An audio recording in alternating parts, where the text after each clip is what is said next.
जय हिंद। सीबीडीसी यानी central bank digital currency जो कि रिजर्व बैंक ऑफ इंडिया की तरफ से शुरू किया गया। तो इस वीडियो में बिल्कुल आसान भाषा में हम लोग समझने वाले हैं क्या है सीबीडीसी, इसका क्या फ़ायदे हैं, कैसे यूज करना है और क्या कुछ लिमिट है। वीडियो को अंत तक और ध्यान से देखेंगे, ठीक है।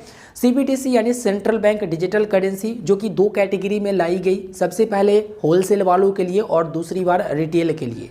होलसेल वालों के लिए 1 नवंबर 2022 से पायलट प्रोजेक्ट शुरू कर दी गई, वही रिटेल वालों के लिए 1 दिसंबर 2022 से शुरू की गई। होलसेल वालों में वो आते हैं जैसे बड़े बड़े कंपनी और बैंक हो गए जो बल्क में ट्रांजेक्शन करते हैं, और रिटेल में हम लोग आ जाते हैं जो छोटे मोटे ट्रांजेक्शन करती हैं। आप सभी को ये बता देना चाहेंगे कि सेंट्रल बैंक डिजिटल करेंसी लाने की बात काफ़ी पहले कह दिया गया था, जो कि फरवरी महीना में ही वित्त मंत्री निर्मला सीतारमण की तरफ से कहा गया था कि भारत का अपना डिजिटल करेंसी आने वाला है, ठीक है। डिजिटल करेंसी जो कि मैं आपको बताना चाहूँगा बिल्कुल लाइव यहाँ पर आपको समझ में आ जाएगा। तो देखो यहाँ पर ये है नोट 20 रुपया का जो कि हम लोग हाथ में पकड़ पा रहे हैं, और ये कैश है। तो यही जो 20 रुपया की वैल्यू है वो आपको, एक जो नोट आपको मिल रहा है वो तो आपके पास है फिजिकली तौर पर, लेकिन वो जो रहेगा करेंसी जो ई रुपी है या फिर डिजिटल रुपी कहिए, वो डिजिटली फॉर्मेट में रहेगा। इसमें जिस प्रकार से नंबर होती हैं उसमें भी सीरियल नंबर है, इसमें जिस प्रकार से सिग्नेचर होते हैं उसमें भी सिग्नेचर है। तो आपको जो डिजिटल रुपी है वो कुछ इस प्रकार से मिलेंगे जैसा कि आप अभी देख पा रहे हैं। तो इस प्रकार से आपको डिजिटल रुपी दिया जाएगा, और ये जो डिजिटली ही रहेंगे, मतलब इसे तो हम लोग बैंक अकाउंट में बैलेंस रखते हैं, उसके बदले में ये फिजिकल ले लेते हैं, लेकिन वो जो डिजिटल रुपी है वो वहाँ पर डिजिटल ही रहेगा, मतलब उसे फिजिकली तौर पर आप नहीं ले सकते हैं। अब इसको लाने की ज़रूरत क्यों पड़ा, इस पर थोड़ा सा नज़र डालते हैं। देखो ये जो नोट है बहुत मुश्किल से हम लोगों के पास पहुंचा होगा। सबसे पहले तो इसकी प्रिंटिंग में खर्चा आई होगी, उसके बाद वहां से ले जाकर बैंक तक पहुंचाया गया, बैंक फिर आगे एटीएम तक पहुंचाई जो कि वैन के मदद से, और उसके बाद हम लोग यहां पर हाथों हाथ आज यहाँ कल वहाँ ऐसे करके जा रहा। ये खराब भी हो जाता है, फट भी जाता है, और देखा जाए तो इसकी छपाई में करोड़ों खर्च हो जाती हैं, जो कि लगभग 4,500 करोड़ जो है प्रति वर्ष अनुमानित ऐसा बताया गया है कि खर्च होते हैं नोट की छपाई में। फिर ये खराब होता है, उसके बाद फिर से रिप्लेस के लिए नया नोट छप जाती हैं, और ये खराब हो गया, फट गया, सड़ गया वगैरह वगैरह होते रहते हैं। तो इसलिए डिजिटल करेंसी लाया गया जो एक वॉलेट एप्लीकेशन में आप यूज़ कर पाएंगे। अब बात आता है कि डिजिटल करेंसी मिलेगा कैसी। तो आप लोग अपने बैंक अकाउंट में बैलेंस रखते हैं जो कि डिजिटली तौर पर शो होता है। 10,000 के लिए अंकों में लिखा हुआ रहता है कि 10,000 आपके अकाउंट पर है। तो आप अगर इस नोट को, इस कैश को लाने जाते हैं तो क्या करते हैं, एटीएम कार्ड लगाते हैं एटीएम मशीन में, फिर वहाँ पर अमाउंट एंटर करते हैं और ये झट से निकल जाता है। या फिर ब्रांच में आप जाते हैं और वहाँ पर फॉर्म डालते हैं कि मुझे इतने इतने रुपया चाहिए, और आराम से निकल जाता है। या फिर चेक लेकर देते हैं और उसके बदले में आपको कैश या फिर ये नोट दे दिया जाता है। उसी प्रकार से जो डिजिटल करेंसी है उसके लिए एक वॉलेट एप्लीकेशन है जो कि बैंक की तरफ से लाया गया। और वॉलेट में क्या होगा कि आप अपने बैंक अकाउंट को लिंक करके रखेंगे, वहां पर डिजिटल करेंसी आपका शो होगा जिसमें 5 रुपया, 10 रुपया, 20 रुपया, 50 रुपया, 100 रुपया, 200 रुपया, 500 रुपया, 2000 रुपया, इस तरह से नोट रहेंगे। साथ ही साथ कॉइन भी रहेंगे जिसमें 50 पैसे, 1 रुपया, 2 रुपया ऐसे करके कॉइन रहेंगे।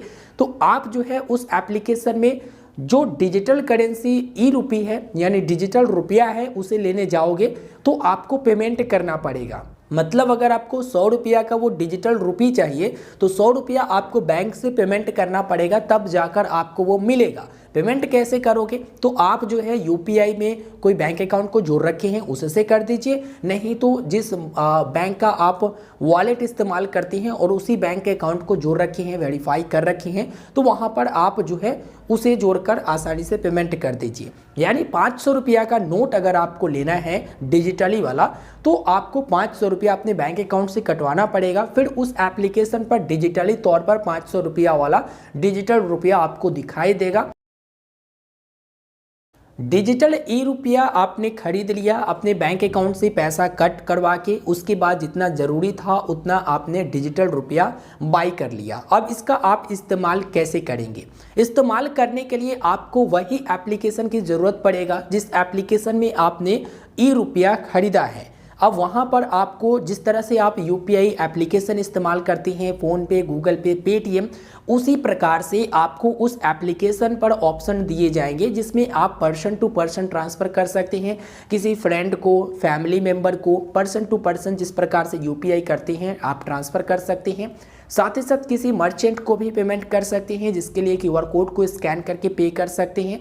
लेकिन जो यूपीआई सपोर्टेड क्यूआर कोड है वो यहाँ पर डिजिटल करेंसी जो रुपया है वो सपोर्ट नहीं करेगा। इसका मर्चेंट क्यूआर कोड अलग आते हैं और उसी एप्लीकेशन में आप अपना खुद का क्यूआर कोड भी जनरेट कर सकते हैं ताकि उस क्यूआर कोड के मदद से आप जो है कलेक्ट भी कर पाए किसी से पैसे। ठीक है, जिस प्रकार से सेंड मनी, रिक्वेस्ट मनी ये यूपीआई में होता है ना, सेम उसी प्रकार से आप उसका इस्तेमाल कर सकती हैं।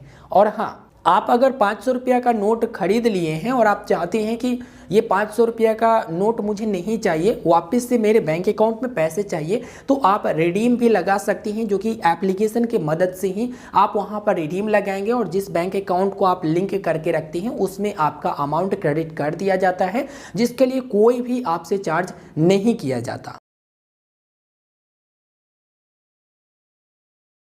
सबसे बड़ा सवाल एप्लीकेशन को डाउनलोड आखिर करेंगे कैसे, कहां से डाउनलोड करना है। अभी बताया गया है कि पायलट प्रोजेक्ट के तौर पर ये एप्लीकेशन बैंक की तरफ से प्रोवाइड किए जा रहे हैं सिलेक्टेड यूज़र को। तो अगर आपको बैंक ये एप्लीकेशन प्रोवाइड करती है तो आप वहां पर रजिस्ट्रेशन कर सकते हैं इंस्टॉल करके और आगे आप जो है इस्तेमाल कर सकते हैं। लेकिन बहुत जल्द जो है प्ले स्टोर पर आ जाएगा, जब सभी के लिए लाइव हो जाएगा तो प्ले स्टोर पर ये एप्लीकेशन दे दिया जाएगा जहां से आप इंस्टॉल कर सकते हैं। वर्तमान में आप जो है आईसीआईसीआई बैंक के वेबसाइट पर जाकर उसका एप्लीकेशन डाउनलोड कर सकते हैं क्योंकि वहां पर ये अवेलेबल है। साथ ही साथ आप लोगों को ये भी बताना चाहूँगा, iOS के लिए अभी ये एप्लीकेशन उपलब्ध नहीं कराया गया है, लेकिन टेंशन मत लीजिए, आने वाले दिनों में iOS के लिए भी एप्लीकेशन उपलब्ध कराया जाएगा और यह जो है सभी के लिए उपलब्ध कराया जाएगा। IDFC फर्स्ट बैंक जो है पायलट प्रोजेक्ट ज्वाइन करने के लिए वहां पर नोटिफाई करके एक एप्लीकेशन दे रखी है अपने वेबसाइट पर, जिसका लिंक मैंने वीडियो के डिस्क्रिप्शन में भी दे दिया है। वहां पर आप अपना डिटेल्स फिलअप करेंगे और उसके बाद आप नोटिफाई वाले पर क्लिक करके आसानी से आप उनके यहाँ संदेश पहुँचाएंगे कि मैं इस सिटी के रहने वाला हूँ, मेरा मोबाइल नंबर ये है, जो कि बैंक अकाउंट के साथ रजिस्टर्ड है IDFC फर्स्ट बैंक के साथ। क्योंकि अभी जो ये दिया जा रहा वो सिर्फ उन्हीं बैंक ग्राहक को दिया जा रहा जो पायलट प्रोजेक्ट के तौर पर इसकी शुरुआत कर चुकी है, जिसमें 4 बैंक है, SBI है, स्टेट बैंक ऑफ इंडिया, और उसके बाद है ICICI बैंक, ठीक उसके बाद IDFC फर्स्ट बैंक और ठीक उसके बाद यस बैंक। बताया गया है 4 और बैंकों को जोड़ा जाएगा, जो कि बैंक ऑफ बड़ौदा को जोड़ा जाएगा, HDFC बैंक को जोड़ा जाएगा, यूनियन बैंक को भी जोड़ा जाएगा और कोटक बैंक को भी जोड़ा जाएगा। वर्तमान में 4 शहरों के लिए लाइव हो चुका है, लेकिन आने वाले दिनों में पटना वगैरह के लिए भी लाइव होगा और सारे सिटीज़ लाइव होंगे। 4 शहर में है दिल्ली, मुंबई, उसके बाद है बेंगलुरु और उसके बाद भुवनेश्वर। ये जो है 4 सिटीज़ में अभी लाइव किया गया है 4 बैंकों के साथ। आने वाले दिनों में और सारे बैंकों के साथ ये लाइव किया जाएगा। अब सबसे बड़ा सवाल है कि जो डिजिटल रुपी वॉलेट मिलेगा इसका लिमिट क्या रहेगा पर डे का। जिस तरह से यूपीआई में लिमिट आता है उसी प्रकार से इसमें क्या कुछ लिमिट रहेगा। बताया गया है कि वॉलेट में मैक्सिमम 2 लाख रुपया तक आप रख सकते हैं, यानी कि 2 लाख रुपया तक के आप जो है ई रुपी ले सकते हैं और रख सकते हैं। 2 लाख रुपया तक लोड भी कर सकते हैं, 2 लाख रुपया तक ट्रांसफ़र भी कर सकते हैं, जो कि पर डे के अनुसार से। लेकिन एक है नंबर ऑफ ट्रांजेक्शन, जो कि आप लोगों यूपीआई इस्तेमाल करते होंगे तो आप लोगों को मालूम होगा नंबर ऑफ ट्रांजैक्शन जिसमें 10 है, तो यहाँ पर नंबर ऑफ ट्रांजैक्शन 30 है, यानी पर डे के अनुसार से आप लोड करते हैं फिर भी और ट्रांसफ़र करते हैं फिर भी 30 बार से ज़्यादा आप नहीं कर सकते हैं। तो बस इतना ही ध्यान में रखिएगा कि यहाँ पर होल्ड करके 2 लाख रुपया से ज़्यादा नहीं रख सकते हैं। नंबर ऑफ ट्रांजैक्शन की बात करें तो 30 से ज़्यादा पर डे के अनुसार से नहीं कर सकते हैं, और पर डे के अनुसार से अगर ट्रांजैक्शंस की लिमिट देखें, यानी ट्रांसफ़र या फिर कलेक्ट करना, पे करना या फिर रिडीम करना, तो 2 लाख से ज़्यादा आप नहीं कर सकते हैं, ऐसा डिटेल में बता दी गई है। अब बात करते हैं कि अंत में इसका फ़ायदा क्या है, फ़ायदा है या फिर नहीं है।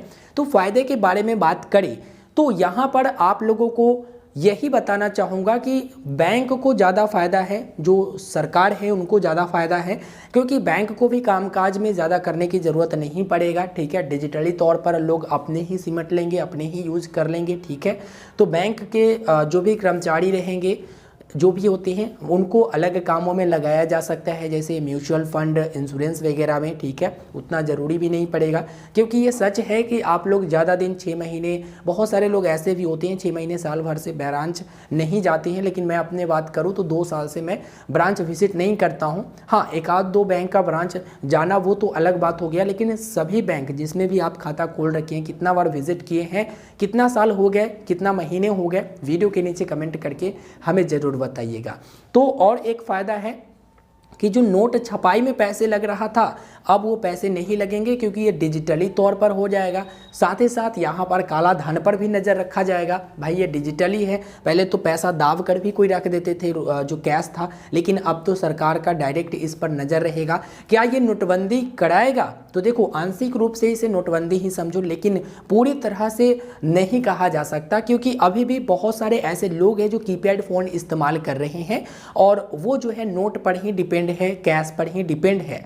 तो अभी वो डिजिटल नहीं हुए हैं, तो वो लोग क्या यूज़ ना करेंगे? कि ज़रूर करेंगे, लेकिन उनके पास एंड्रॉयड फ़ोन होगा तो इस तरह से कहा जा सकता है कि पूरा कैश जो है बंदी की संभावना मुझे नहीं लगता कि अभी है। ठीक है, तो यहाँ पर हाँ, जो लोग यूपीआई इस्तेमाल वगैरह करते हैं, डिजिटल हो चुकी हैं, वो तो कर ही पाएंगे। एक तरह से मानकर चलो कि 70% लोग डिजिटल हो चुके हैं और वो करेंगे, बाकी के 30% अभी भी कैश पर डिपेंड रहेंगे और आगे भी वो कैश ही यूज करना चाहेंगे। इसके साथ ही बताना चाहेंगे कि ये अभी इंटरनेट से चलता है, लेकिन आने वाले दिनों में हो सकता है ये ऑफलाइन भी इस्तेमाल हो और इसमें कोई भी इंटरेस्ट आपको नहीं दिया जा रहा। आने वाले दिनों में अगर दिया जाता है तो फिर मैं आपको सूचित करूंगा, लेकिन अभी इतना ही जान लो, जो बैंक में बैलेंस रखती हैं उससे वहां से कट के और ये जो है नोट आप ले रहे हैं, जो डिजिटल करेंसी है, ई रुपी है, वो आप ले रहे हैं, इसलिए यहाँ पर आपको नहीं मिलता है कोई इंटरेस्ट। फ़ायदा में एक और बड़ी चीज़ें हैं कि अगर आप 500 या फिर 2000 का नोट इस्तेमाल करते हैं तो बहुत बार आपको देखना पड़ता है कि कहीं ये डुप्लीकेट तो नहीं है। तो डिजिटल वाला में डुप्लीकेट होने की संभावना ही नहीं है, तो इस तरह से बहुत बड़ा फ़ायदा है। फट भी जाता है, ख़राब भी हो जाता है, तो उस चीज़ से भी आपको छुटकारा मिलने वाली है। तो कुल मिलाकर मैंने आपको इस वीडियो में जानकारी दे दिया है।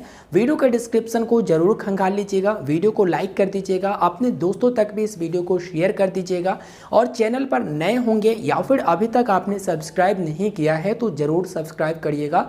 जैसे ही सभी के लिए लाइव हो जाएगा मैं आपको डिटेल में वीडियो दे दूंगा। कोई भी सवाल आपके मन में उठ रहा तो ज़रूर आप वीडियो के नीचे कमेंट करें। फिलहाल इस वीडियो में इतना ही, मिलता हूं फिर एक नए वीडियो में। और ये आप देख ही सकते हैं कि किस प्रकार से ये ई रुपी है, डिजिटल करेंसी। मिलते हैं नए वीडियो में, धन्यवाद।